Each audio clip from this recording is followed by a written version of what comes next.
अच्छा अरसलान नहीं आए आज। किसी को, ये आयुषी आप बैठी क्यों यहाँ, बताइए ना। सर हमने रिएक्शन विद हैलोजेंस किया था। अच्छा हाइलोजन किया था, चलिए ठीक है, reaction with halogen. Melting point का ऑर्डर लिखवा दिया था अरसलान। यस सर, लिखवा दिया था। Very good very good. चलिए अब बहुत एक, आज तो ये खत्म हो जाएगा, ये चैप्टर खत्म। अब आइए, उसके बाद जो हम बात करेंगे आज, सबसे इंपॉर्टेंट, इसमें तो जी एडवांस में भी क्वेश्चन आया था, देखिए रिएक्शन विथ लिक्विड अमोनिया, जल्दी जल्दी लिखिए।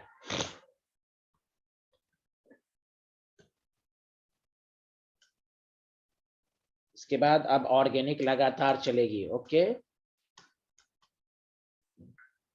सर इसके बाद पी ब्लॉक होगा अभी पहले? पी ब्लॉक पढ़ाएं, आप लोग मशवरा दें, पी ब्लॉक पहले पढ़ा दें। सर पढ़ा देते हैं क्योंकि सर कंटिन्यूएशन में ही है एक तरह से वो। हाँ ओके, आप जैसा कहें, बहुत अच्छे आदमी है, आपकी आवाज भी अच्छी लगती है ना मुझे, बहुत अच्छे। पी ब्लॉक ही पढ़ा देंगे, 2-3 क्लास में खत्म हो जाएगा, वो छोटा चैप्टर है। ओके या आप लोग जब तक ये शील्डिंग इफेक्ट देख कर आएंगे, शील्डिंग इफेक्ट पढ़ के आएंगे। Hello everyone. Okay sir. Okay sir. हाँ थोड़ा देख लीजिएगा, समझ में आएगा, आसान है। स्पेशल बॉन्डिंग बहुत सारी आएंगी उसमें, बैक बॉन्डिंग, बनाना बॉन्डिंग, ये सब बहुत आएगा। चलिए मेरे साथ साथ लिखिए।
इसको लिखिए, मैं आपको थोड़ा समझाऊंगा, पहले लिख लें आप लोग।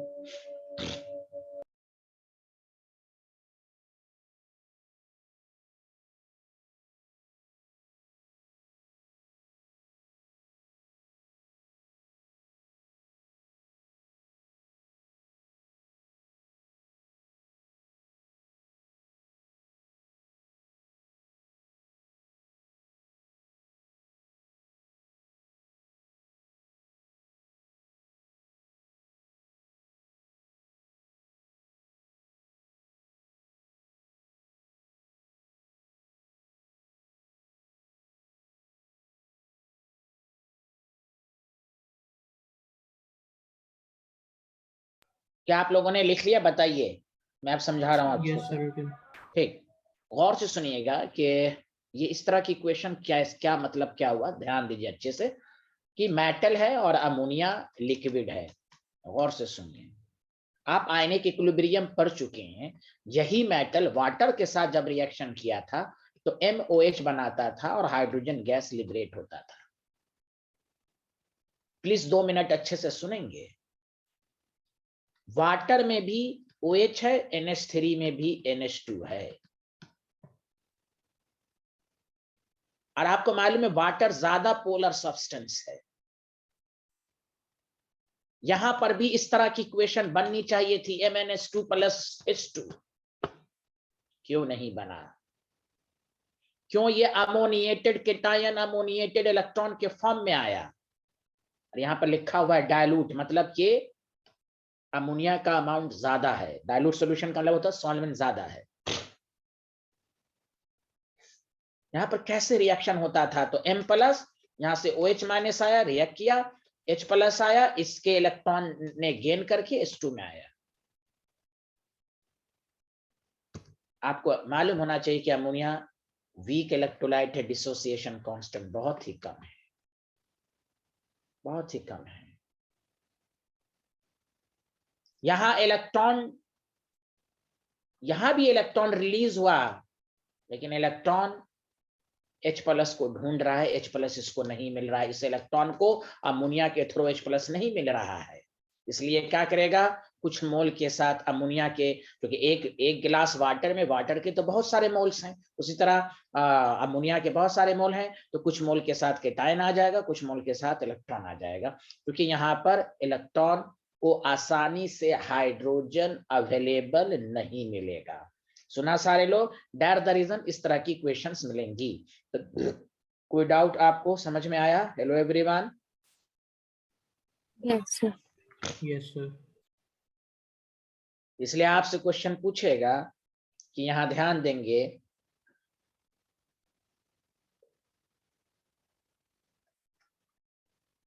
तो ये समझ में आया ना आपको कि अमोनिया अमोनिएटेड इलेक्ट्रॉन के फॉर्म में क्यों है, क्योंकि इलेक्ट्रॉन कम है, इलेक्ट्रॉन कम है और H+, एक तो H+ भी नहीं और इलेक्ट्रॉन कम है, समझा कि नहीं? तो यहां देखिए, चूंकि डायलूट है तो मेटल कम है तो इलेक्ट्रॉन भी कम होगा।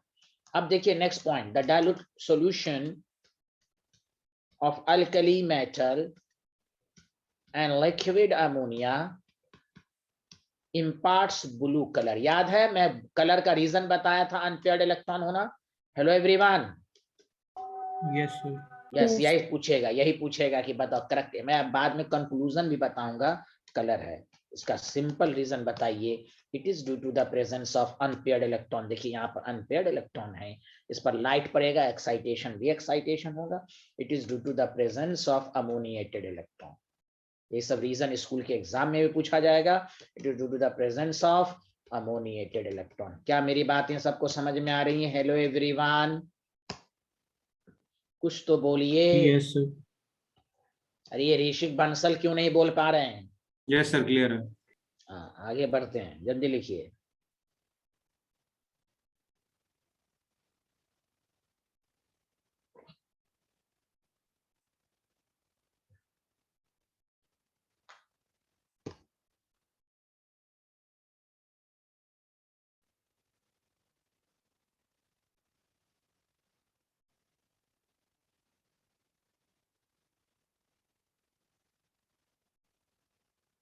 लिया सर रिटन। रिटेन। अब देखिए छोटे छोटे पॉइंट के फॉर्म में गौर से सुनिए। जब भी रिएक्शंस करेगा, इस रिएक्शंस की कैरेक्टरिस्टिक्स कुछ भी पूछ सकता है आपसे। पहला मैंने अभी आपको बताया, it has deep blue colour. याद रखिए, डीप ब्लू कलर का रीजन आपको मैंने बता दिया, पहला कैरेक्टरिस्टिक्स। दूसरा characteristics, chemical bond, it is paramagnetic in nature. क्यों पैरामैग्नेटिक है? अनपेयर्ड है। याद है, पैरामैग्नेटिक वही होता है ना जो अनपेयर्ड होता है। हेलो एवरीवन, कुछ तो Yes, sir. बोलो यार। हाँ, वेरी Yes. गुड। MOT में हम निकालते थे। यस, बहुत अच्छे आदमी हैं आप। इट इज कंडक्टिंग, ये सब कैरेक्टरिस्टिक्स है। It is conducting. क्यों कंडक्टिंग है? Due to the presence of, ये सब आपसे पूछ सकता है, due to the electron. Presence of ammoniated cation and ammoniated electron, है ना। जब हम ammoniated cation and ammoniated electron, ये चैप्टर बहुत आसान है। अब देखिएगा पी ब्लॉक में और आपको मजा आएगा, लेकिन ये सब रूल सही है डाइल्यूट सॉल्यूशन के लिए। किसके लिए? जल्दी बताइए सारे लोग। Dilute solution. हाँ, अब आई, हाँ अब इसमें एक चेंजिंग ला सकता है। अच्छा एग्जामिनर क्या करेगा, इसमें एक पॉइंट पूछ देगा, वो ये है, वो ये है, पहले लिख लीजिए।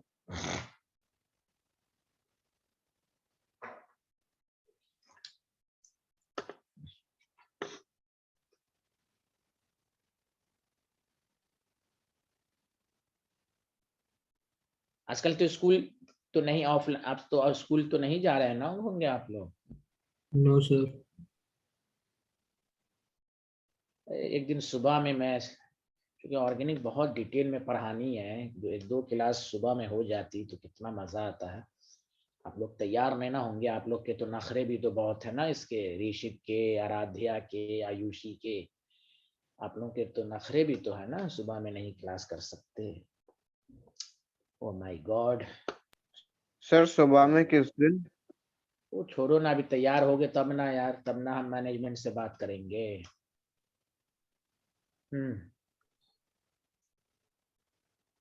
लिख लिया सारे लोग? Hello everyone. Yes sir. Yes.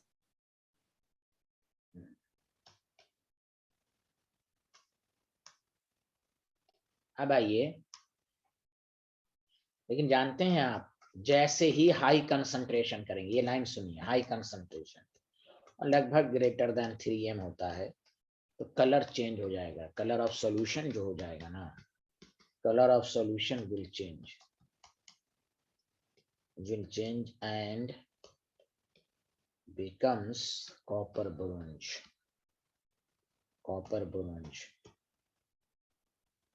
due to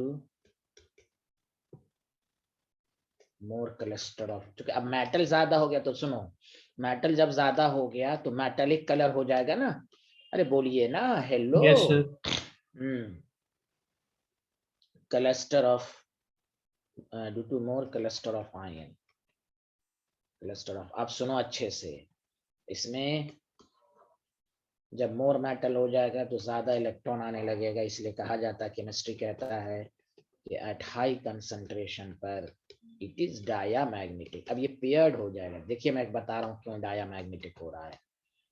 इसीलिए सतर्क रहना है, क्योंकि जब मेटल बहुत ज्यादा मिल जाएगा ना, ओ माय गॉड, इलेक्ट्रॉन देखो, जैसे कोई आदमी गुम हो गया, मान लो H+ गुम हो गया, ढूंढने वाला जो था अब ज्यादा हो गया, तो जब ढूंढने वाला ज्यादा मिल गया ना, तो इलेक्ट्रॉन जल्दी से H+ को देखकर H2 में कन्वर्ट कर देगा। बोलो बोलो बोलो बोलो, अब Yes, sir. कंपाउंड बन जाएगा Yes, MnS2। sir. ये सब स्टाइल याद रखो।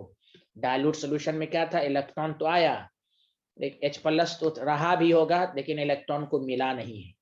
लेकिन अब क्या है कि इलेक्ट्रॉन बहुत ज्यादा आ गया, कंसंट्रेशन अब H+ कम भी है, तो इलेक्ट्रॉन जल्दी से होके, अब यह देखो, इसको अमाइड कहते हैं। ऐसे तो ऑर्गेनिक में अमीन ग्रुप होता है, लेकिन इनऑर्गेनिक केमिस्ट्री में जैसे सोडियम है, ये ऑर्गेनिक में भी आएगा, इसको सोडियम अमाइड कहते हैं, सोडियम अमाइड कहते हैं। अरे ये बहुत ही तगड़ा तगड़ा वाला स्ट्रॉन्ग बेस है ये बिहारी, तगड़ा वाला बेस है। देखो क्यों, NH2- हो गया ना, इलेक्ट्रॉन डोनर बेस होता है ना, लुईस बेस पढ़े हो ना, हेलो। Yes, sir. Yes, हाँ, sir. बहुत ही तगड़ा बेस है, बहुत ही स्ट्रॉन्गर बेस कहलाता है ये। तो ऐसे तो NH2 अमीन ग्रुप कहलाता है, लेकिन इनऑर्गेनिक कंपाउंड के साथ NH2 आएगा तो हम सोडियम अमाइड बोलेंगे। क्या सबको मेरी बातें समझ में आई? हेलो। Yes, sir. इसीलिए Yes, sir. देखिए केमिस्ट्री अच्छे से पढ़िए, इसलिए ये मैंने क्यों लिख दिया डायलूट, ये पैरामैग्नेटिक भी है तो डायलूट है, लेकिन हाई कंसंट्रेशन पर ये डाया है। चलिए लिख लें, इसका एवरी पॉइंट इंपॉर्टेंट है, जी मेंस एडवांस नीट तो छोड़ दीजिए, एडवांस तक ये पूछा जा चुका है, इसलिए लिखें।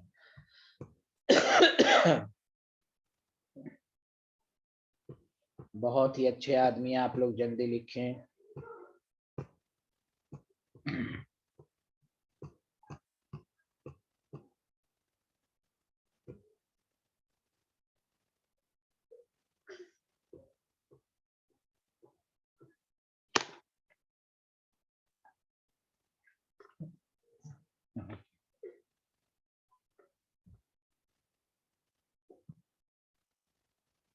लिख लिया तो बताइएगा।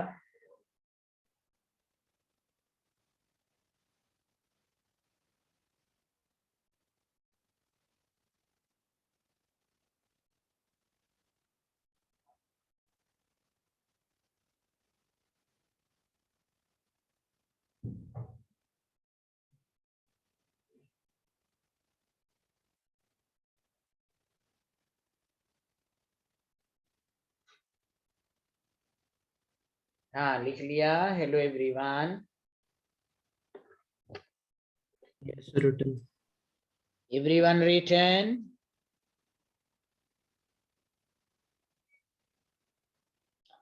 Everyone written?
तो देखिए ग्रुप सेकंड एलिमेंट भी यही देता है, ये भी इट इज डीप, ये भी deep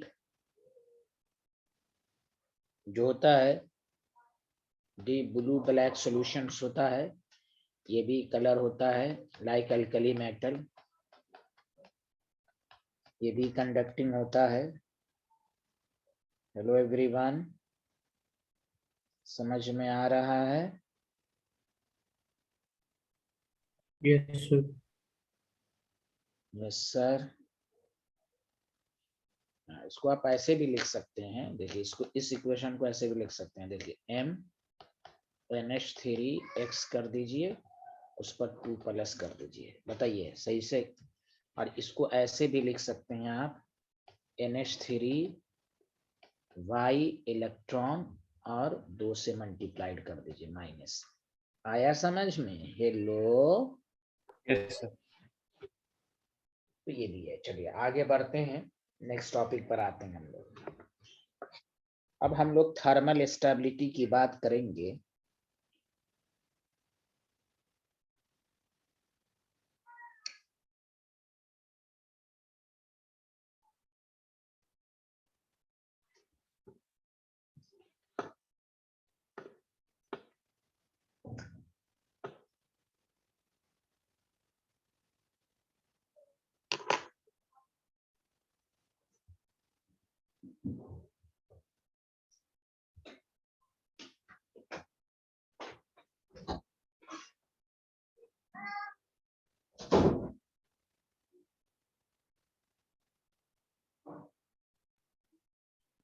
Sir, written. Everyone written?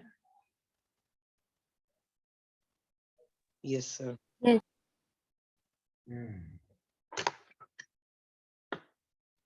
चलिए अब टॉपिक डालिए।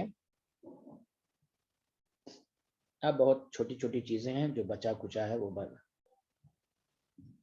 टॉपिक डालिए मेटल कार्बोनेट।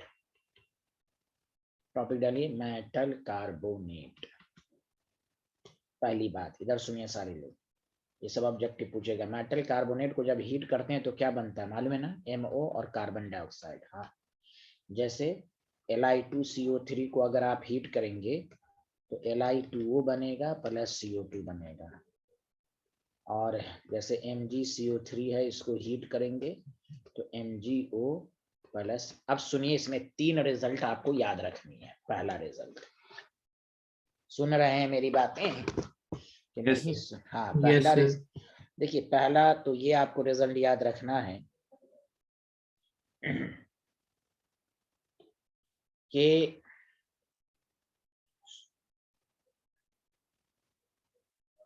ये जो हम लोग इक्वेशंस पढ़ते हैं कि कोई भी कार्बोनेट हीट करके MoCO2 बनेगा, याद रखिए एक्सेप्ट पूरी केमिस्ट्री में सोडियम, पोटेशियम, रुबिडियम और सीजियम को छोड़कर। इसलिए आपसे एग्जामिनर पूछेगा, तो याद रखिए कहीं केमिस्ट्री में नहीं देखा होगा NO2CO3 का हीट करके ये सॉलिड होता है, ये मेल्ट कर जाएगा, लेकिन कंपाउंड में ब्रेक नहीं होगा। मेटल ऑक्साइड और कार्बन डाइऑक्साइड ये नहीं बनाता है। सुना सारे लोग? Hello everyone, hello everyone. Yes, sir. Yes. Order of thermal stability पूछा जाए, इसलिए कहा जाता है लिथियम कार्बोनेट बहुत ही कम अनस्टेबल है, बहुत ही ज्यादा अनस्टेबल है। और इसमें अनस्टेबिलिटी का ऑर्डर आप पोलराइजिंग पावर से देंगे, जो कि पॉली लैटिस एनर्जी से भी देते हैं, तो वो मोनो एटॉमिक एनायन के लिए है। तो एक तो थर्मल स्टेबिलिटी का ऑर्डर आपसे जरूर पूछेगा। तो देखिए, आपको मालूम है ये मोर थर्मल स्टेबल है। तो जो ज्यादा आयनिक होगा। हाँ ऑब्वियसली।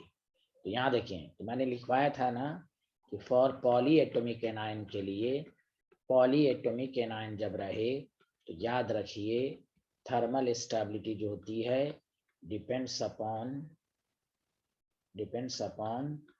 फैजान्स रूल। फैजान्स रूल से आंसर देंगे, या फैजान्स रूल भी नहीं आता तो आसानी से आंसर दीजिए। Larger anion, larger cation, stronger bond. हाँ या ना? हाँ या ना? जल्दी Yes, sir. बताएं। हाँ, ऐसे भी Yes, बोल sir. सकते हैं, ऐसे भी बोल सकते हैं, larger anion, larger cation, stronger bond. ये बिहारी वीकर है। दूसरा वही है कि पोलराइजिंग पावर ऑफ केटायन अगर बढ़ेगा तो कोवैलेंट कैरेक्टर बढ़ेगा, तो थर्मल स्टेबिलिटी कम होगी। तो देखिए Li+ का पोलराइजिंग पावर ज्यादा है, थर्मल स्टेबिलिटी कम है। तो केमिस्ट्री में याद रखिए कि कार्बोनेट का जब भी डिकम्पोजिशन होगा तो MoCO2 बनेगा। तो ये पूछा जाएगा which carbonate do not decomposes. High temperature भी देंगे, डिकम्पोज नहीं होगा, वो मेल्ट हो जाएगा लेकिन डिकम्पोज नहीं होगा। जल्दी लिखिए इसको पहले सारे लोग, तो छोटे छोटे पॉइंट सब हैं।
लिख लिया?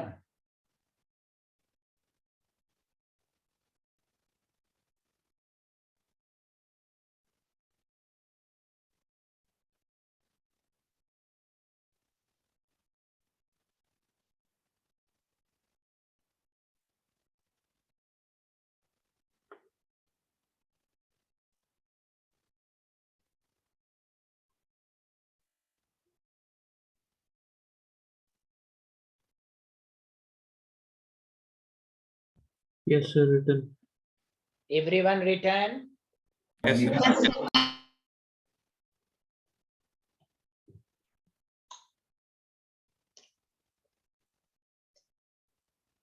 मेटल कार्बोनेट लिखिए।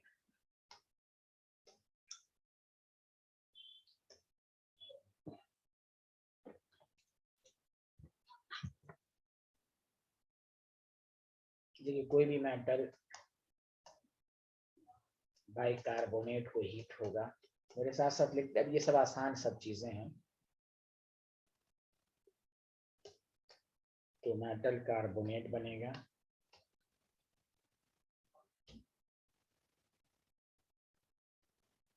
प्लस H2O बनेगा, प्लस CO2 बनेगा। और ये भी याद रखिए इसमें कोई वो लोचा नहीं है, all bicarbonate decomposes.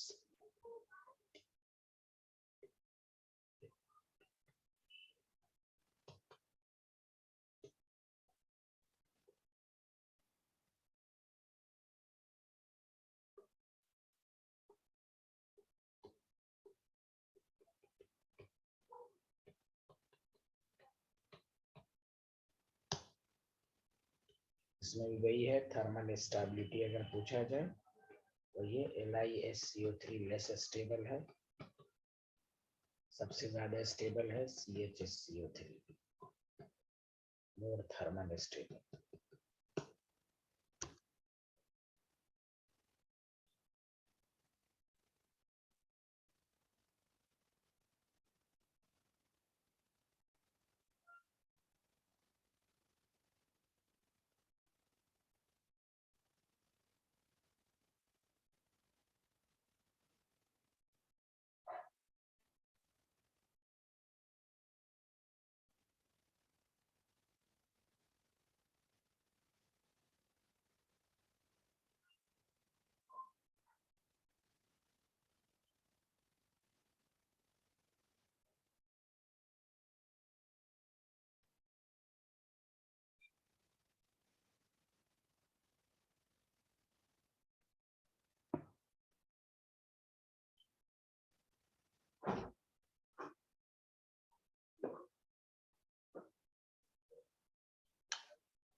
Yes, sir, written. Written. Very good.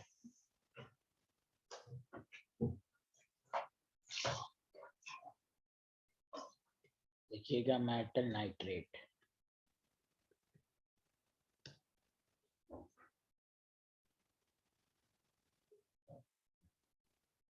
ये मेटल नाइट्रेट का जो फॉर्मूला होता है सारे लोग ध्यान दीजिए। हीट करेंगे तो मेटल ऑक्साइड बनेगा और NO2 बनेगा और ऑक्सीजन गैस बनेगा। जैसे LiNO3 है, NO3 हीट करेंगे Li2O बनेगा प्लस NO2 बनेगा प्लस हाफ O2 गैस बनेगा। बेरिलियम के नाइट्रेट हैं, ये भी हीट होंगे तो BeO बनेंगे, NO2 बनेंगे प्लस हाफ O2 गैस बनेंगे, गैस रिलीज होगा। लेकिन इसमें एक रिजल्ट इम्पॉर्टेंट है कि मेटल नाइट्रेट का दूसरा फार्मूला भी होता है कि जब आप हीट करेंगे तो नाइट्राइट बनेगा, और से सुनिए, और हाफ O2 गैस, इसको कहते हैं मेटल। यही सब क्वेश्चन पूछेगा कि कौन सा मेटल ऑक्साइड देगा या मेटल नाइट्राइट देगा, मेटल नाइट्राइट देगा। याद रखिए ये जो मेटल है वही है potassium, sorry sodium, potassium, rubidium and caesium. NaNO3 कहीं पर भी केमिस्ट्री में देखा होगा, उसका हीट जो होगा वो NaNO2 देगा, तो सुन लीजिए आप। Hello everyone, hello everyone. Yes, sir.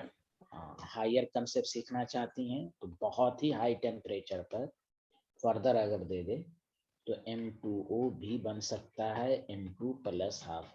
लेकिन ऐसे कोई पूछे कि सोडियम नाइट्रेट क्या देगा तो NaNO2 देगा।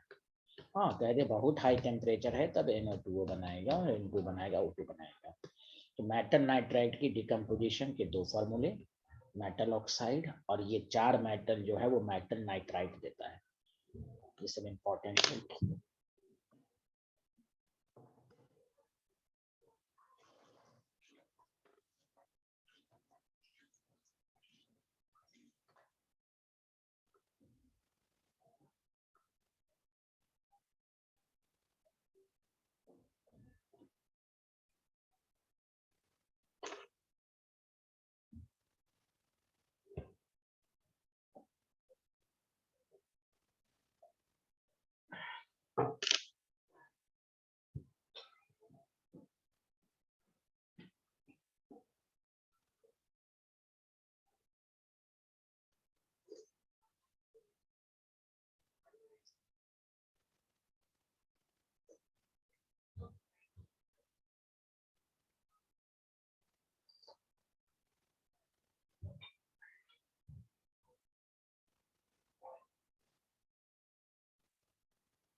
Written.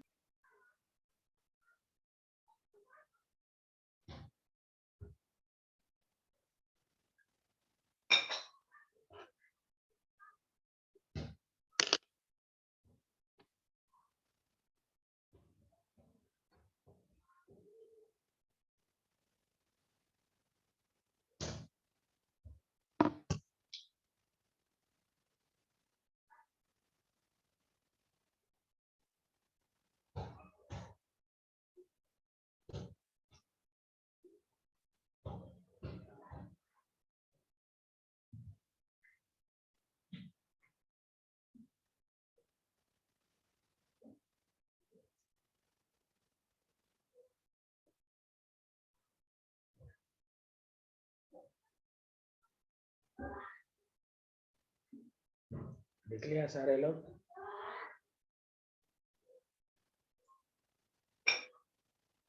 Yes, sir.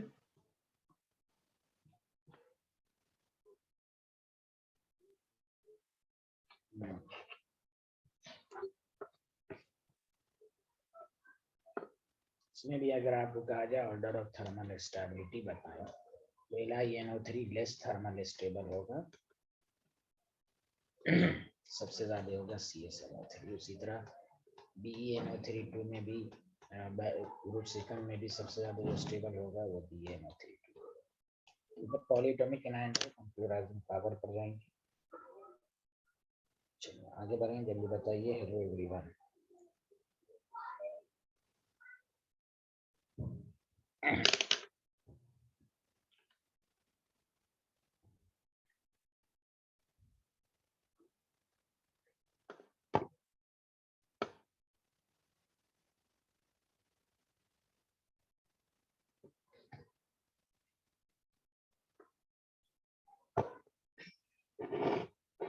written,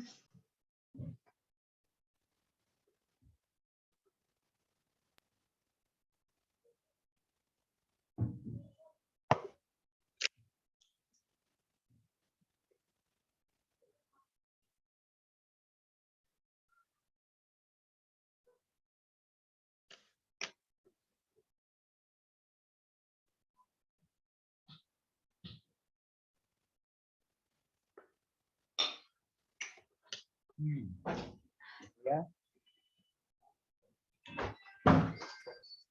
देखिए, पीरियोडिक टेबल में हमने एक टॉपिक पढ़ाया था, टिपिकल एलिमेंट। अब ये खत्म होने वाला anomalous behaviour. Anomalous behaviour of her first member की प्रॉपर्टीज इंटायरली डिफरेंट होती है। बोलिए हाँ या ना। yes, कोई बोल। हाँ, Yes, sir. लिथियम की एनोमलस बिहेवियर क्यों होती है? तो obviously due to second period है, ड्यू टू एक्सट्रीमली, रीजन के साथ भी पूछेगा, लिखने के लिए पूछेगा। Due to extremely smaller size of lithium and Li+। और आपको मालूम है इसकी पोलराइजिंग पावर भी बहुत ज्यादा होगी, इसलिए इसके मोस्टली कंपाउंड कोवलेंट भी होते हैं। अरे बोलिए hello everyone. yes, sir, yes sir. Very high polarising power. यही इसी वजह से है कि किसी भी ग्रुप की प्रॉपर्टीज देखनी हो तो सेकंड नंबर को देखें। Polarising power of Li+। तीसरा है due to very high ionisation energy.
written,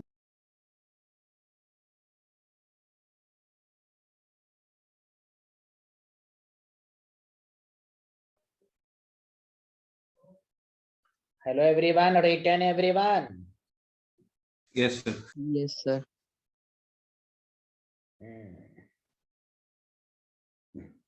अच्छा, मैंने डायगोनल रिलेशनशिप बताया था ना कि some element of second period second magnesium से शो करता है। हाँ, यानी बताया था ना पीरियोडिक टेबल में। अरे पीरियोडिक टेबल में सर पढ़ाया उसमें था। नहीं बताया था। कहाँ बताया था? सर आपने शायद ऐसे नहीं बताया है। बस एक बार वैसे सर मेरे को स्कूल के पेपर में आया था ये मेरा, तो मुझे इसलिए याद है।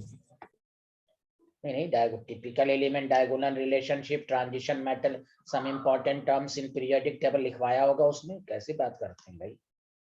उसमें लिखाया होगा मैंने normal element, representative element, typical element, transition metal, inner transition metal, diagonal relationship. किसी के पास है पीरियोडिक टेबल के नोट्स तो चेक कर सकते हैं। डायग शोज डायगोनल रिलेशनशिप। नाम सुना है सब लोगों ने? Yes, sir. Yes, sir. Some period, some elements, पूरे नहीं, some elements of period second And third. हाँ पीरियड थर्ड शोज, था ध्यान पढ़ाया था कि नहीं पढ़ाया था? Shows Yes, sir. पढ़ा दिया ये तो। almost similar properties present diagonally opposite to each other। खैर चलिए, तो अब देखिए इसमें क्या क्या properties diagonally opposite to each other। चलिए मैंने सम एलिमेंट्स पूरे नहीं, और उसमें 3 एलिमेंट है, लिथियम, मैग्नीशियम, सॉरी लिथियम के बाद कौन आता है? बेरिलियम, बोरॉन, बस सोडियम, मैग्नीशियम, एल्यूमिनियम, इधर ये इसके साथ, ये इसके साथ। तो खैर उसका रीजन और सर वो हाँ हाँ भाई, बोरॉन के साथ सिलिकॉन होगा ना इधर, boron, Okay, silicon, beryllium, aluminium और लिथियम मैग्नीशियम, यही 3। देखिए लिथियम मैग्नीशियम की प्रॉपर्टीज मिलती जुलती है, ये हार्डर होता है, समझा? लिथियम एंड मैग्नीशियम जो होते हैं दोनों reacts with cold water, reacts with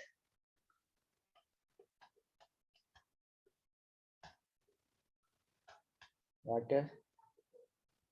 और ऊपर का लाइन लिख लिया आप लोगों ने? Yes, sir.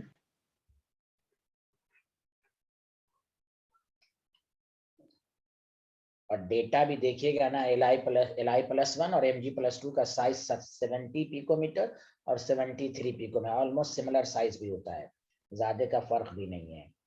तो Li2CO3 एंड MgCO3 दोनों को हीट करेंगे तो मेटल ऑक्साइड, ये सब similar properties, metal oxide and carbon dioxide बनाएगा। दूसरी वही क्विक है, क्यों? Diagonal LiCl and MgCl2 are deliquescent substance, यानी जो मॉइस्चर ऑब्जॉर्बर होता है, deliquescent substance absorb, इसका मतलब होता है absorber of moisture, absorb moisture। आपको मालूम है ना, मैंने उस दिन लिखवाया था आपको ये कि LiCl होते हैं हाइड्रेट फॉर्म में होते हैं, हाँ या ना? MgCl Yes, sir. हाँ Yes, sir. हाइड्रेट फॉर्म में होते हैं, पोलराइजिंग पावर वाले। इसको लिख लीजिए।